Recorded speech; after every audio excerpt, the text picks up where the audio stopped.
জাভাস্ক্রিপ্টে কিভাবে আমরা দুইটা ভেরিয়েবল সোয়াপ করতে পারি। দুইটা ভেরিয়েবল সোয়াপ করার জন্য আমাদের 3টা স্টেপ ফলো করতে হবে। প্রথমত আমাদের একটা ভেরিয়েবল ডিক্লারেশন করতে হবে, তারপরে ক্রিয়েট টেম্পোরারি ভেরিয়েবল এবং সোয়াপ ভেরিয়েবল, এবং অবশেষে শো করতে হবে আমাদের রেজাল্টটা।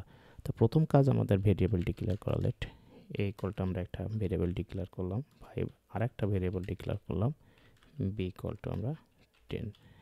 এখন আমাদের ভেরিয়েবল ডিক্লেয়ার। দ্বিতীয় কাজ আমাদের ক্রিয়েটেড টেম্পোরারি হতে হবে। লেট টেম্প নামে একটা ভেরিয়েবল ডিক্লেয়ার করলাম সোয়াপ এ ভেরিয়েবল। এখন আমাদের এই টেম্পোরারি ভেরিয়েবলটার ভ্যালু এ অ্যাসাইন করতে হবে, তারপর এ এর ভ্যালুটা আমাদের বি অ্যাসাইন করে দিতে হবে, তারপর বি এর ভ্যালুটা আমরা অ্যাসাইন করে দেবো টেম্পোরারি।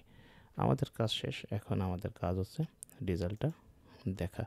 টেম্পোরারি ভেরিয়েবল সোয়াপের করার অর্থ হচ্ছে কি, এ এর ভেরিয়েবলটা বিতে চলে যাবে এবং বি এর ভ্যালুটা এতে চলে যাবে। তো আমরা এখানে ইয়ে করলাম, তারপরে আমরা এখানে আর একটা কনসোল ডট লক করে দিলাম, বি এবং বিটা নিয়ে নিলাম, কন্ট্রোল এস দিয়ে সেভ করলাম।